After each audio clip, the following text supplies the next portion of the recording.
It's Ron Whitnauer from the HPB Expo in Atlanta, 2008.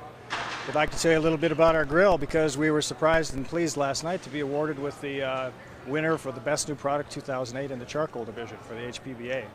We're very pleased to get this award because it really is from our peers and from people who understand what's going on in this industry. So we're very pleased and tickled. I'd like to talk you through the grill if I could, show you a little few of the features and maybe try to explain why we won. First thing we did is we decided to join the religious argument about charcoal versus gas, and we come down solidly on the side of charcoal. We are a hardcore charcoal grill here. What we're trying to do is take the kind of the three objections, if you will, that fuel that debate, charcoal versus gas. First being that some people feel charcoal takes too long to light, get hot. The second being that once it is lit, it's hard to control the heat. And the third is that it's kind of messy in that compared to gas, it generates dust and ash and so on. So what we've done with this grill is we spent about 2 years, we were actually in Germany for a couple of years, and the design originated over in Europe. And we decided to see if we could address these three features in a high quality, high-end charcoal grill. So here's what we've done. We take the grill, open it up, flip this little blade forward. Charcoal is placed here in this front compartment of the grill.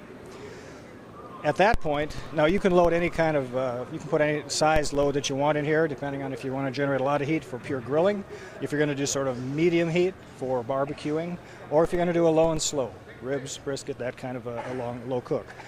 What happens is after you've placed your charcoal into this front chamber, you simply add 3 or 4 sheets of crumpled newspaper or a starter and light it. In about 15 minutes, you can have 100 briquette load lit and ready to go. If the kids are hungry, if you're hungry, if everybody's screaming, you can actually keep stuff in newspaper into this chamber and the charcoal will light even faster. Now, once the charcoal's lit, you've generated automatically your classic 2-level fire. Direct heat, indirect heat, depending on if you're cooking on the front of the grate or the rear of the grate.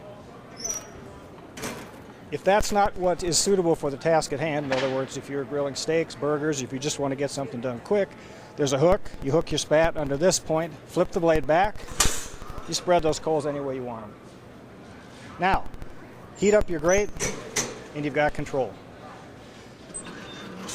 There's actually about a 6x change in radiant heat energy from the bottom of the stroke to the top of the stroke with this lift lever. And wherever you release it, that's where it stays.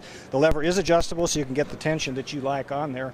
And as things change, temperature and so on, you can keep this exactly the feel you want. Now, the center of the travel is essentially where you're going to be if you're used to cooking on the classic kettle grill. The distance from the coals to the grate is identical. But if you want to go down, you can go down 4 inches for low and slow. You can come up 4 inches for what we call, well, I can't say it on the air, but we call it Roost Chris. If you like your steaks crunchy on the outside, if you just want to sear some veggies for fajitas, if you want to put a little char on some pineapple to eat with ice cream for dessert, you got the flexibility to take it up, give it what we call a blast of heat. And remember, you're getting about 6 times the heat energy up there as you're getting down low at the bottom of the stroke. So first feature, it lights inside the grill. Second feature, you got control once you get it lit. Third feature is the ability to clean the grill. Now, most people, the biggest complaint with cleaning a grill is you can't get at it. So what we can see here is that everything opens up. You can get at the bottom of the grate where all the gunk builds up. You can scrape it. You can get the inside of the grill clean, and because we've tried to minimize the hardware, there's no little nooks and crannies. The sides are deliberately straight so that a flat-bladed spatula can be used to scrape her down.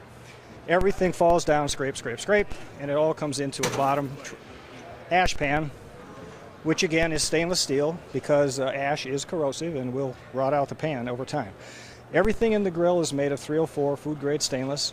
It's hand welded. It's a high grade unit. It's very expensive, very heavy, heavy duty, heavily built. All the hardware is stainless steel. However, it does come, it can be UPS'd. It'll arrive in 3 boxes. You don't have to get special freight involved. One of the things we like to do, if for instance, is at the end of the evening, lower this down, open it up. You can remove the grate, throw in a couple birch logs, and you got a nice little crackly fire while you're having your coffee or after dinner aperitif and something to look at and talk around at the end of the evening. Cool. Yeah. Website www.germangrill.com. We've got a basic introductory explanation of the history of the grill, all the features, some nice photography. There's basically the ability to buy the grill online. You can enter credit card numbers and away you go.